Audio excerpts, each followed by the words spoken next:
Iran ingeniously transforms rugged mountains into impenetrable fortresses, where deeply buried missile cities remain completely untouched.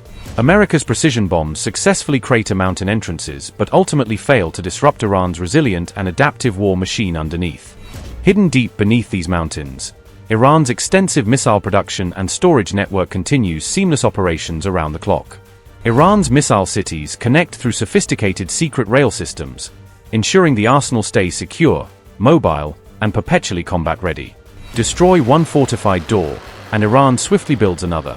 Their vast tunnel networks get expertly restored within mere hours of any breach.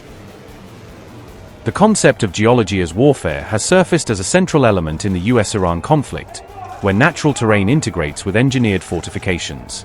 Iran utilizes mountainous topography to protect military infrastructure from persistent aerial bombardment campaigns conducted over multiple weeks. Recent strikes inflicted extensive surface-level destruction across Iran's subterranean missile complexes, including radar disruptions and tunnel access collapses, per CNN satellite assessments. Aerial operations neutralized exposed radar arrays, sealed primary tunnel portals, and disrupted ventilation infrastructure through precision cratering munitions. Satellite-derived analysis indicates Iran's underground missile infrastructure retains substantial operational integrity despite visible above-ground degradation. Buried within mountain massifs, Iran maintains expansive missile cities linked by internal rail transport networks for logistical efficiency. These subsurface corridors facilitate the relocation of missiles from fabrication zones through storage vaults to concealed vertical launch positions. Such redundancy enables system functionality even after the compromise of individual ingress or egress portals through dynamic rerouting protocols.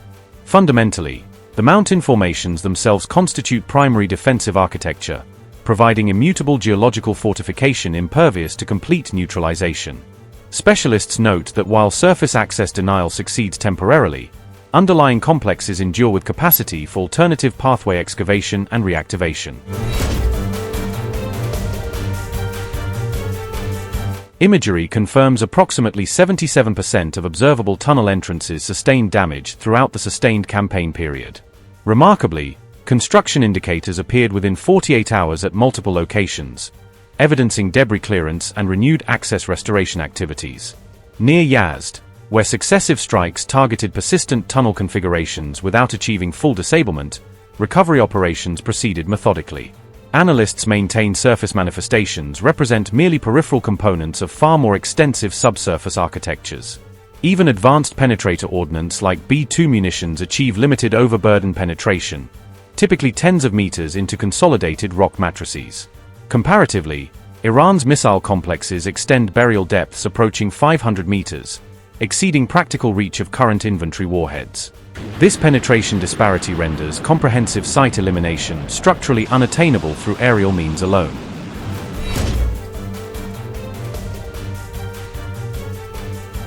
Iran's fortified missile complexes persist operational amid documented strain on regional defensive postures across the Middle East theater. As Iranian missiles breach key layers, tough questions are now being asked about how reliable Israel's David Sling shield really is under sustained attack. David Sling was originally built as a mid-range workhorse, meant to catch heavy rockets, cruise missiles, and complex drones before they reach cities. After it famously downed an Iranian missile in the June 2025 conflict, Israel began pushing David Sling into longer-range, higher-stakes interception roles. Officials repeatedly argued that its interceptors are cheaper than Arrow space-kill missiles, making it the smart choice for many threats.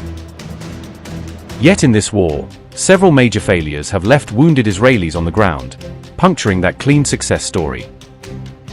The strikes on Dimona and Orod on March 21st are now cited as emblematic David Sling failures under real combat pressure. Israeli reports later confirmed that David Sling was the specific layer that failed to stop those incoming missiles. Defense analysts stress this is not one freak miss, but multiple major failures that repeat the same pattern. Officially, Israel still cites a roughly 90% interception rate, yet dozens of impact incidents have caused casualties during this war.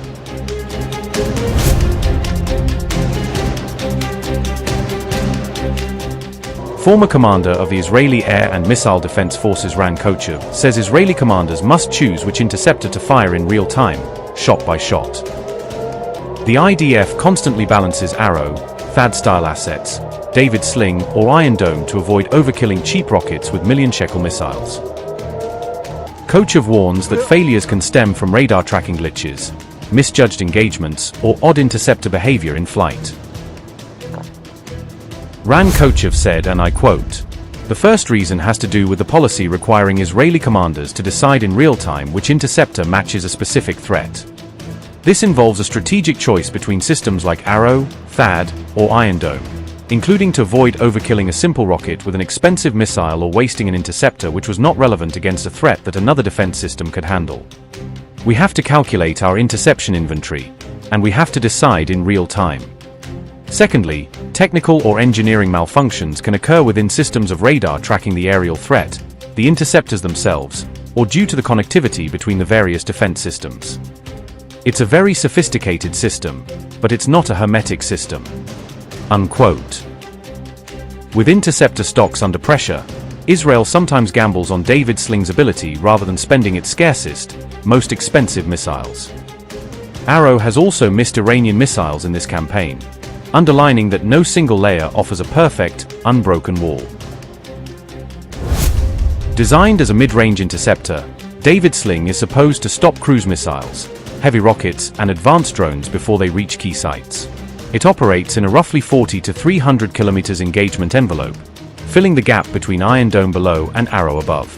Each interceptor costs around 1 million shekels, cheaper than Arrow but still far pricier than an Iron Dome. The system uses a dual-stage missile with hit-to-kill guidance and agile steering, built to chase maneuvering targets at high speed. Arrow 3 sits at the top of the shield as a long-range, high-altitude killer for Iranian-class ballistic missiles. It aims to destroy incoming warheads outside the atmosphere, reducing dangerous debris over Israeli cities. Each Arrow interceptor is estimated at roughly 2 to 3 million shekels, and overall inventory remains limited. Because of that cost and scarcity, the IDF avoids using Arrow 3 on anything short of truly strategic threats.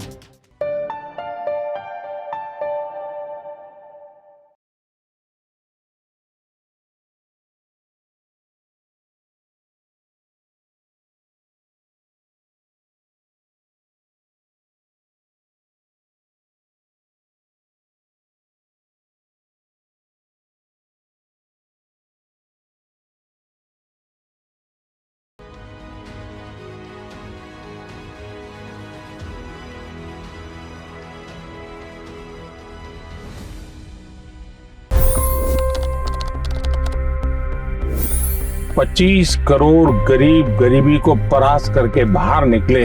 For the good of our nation, let's work together and let's truly make America great again.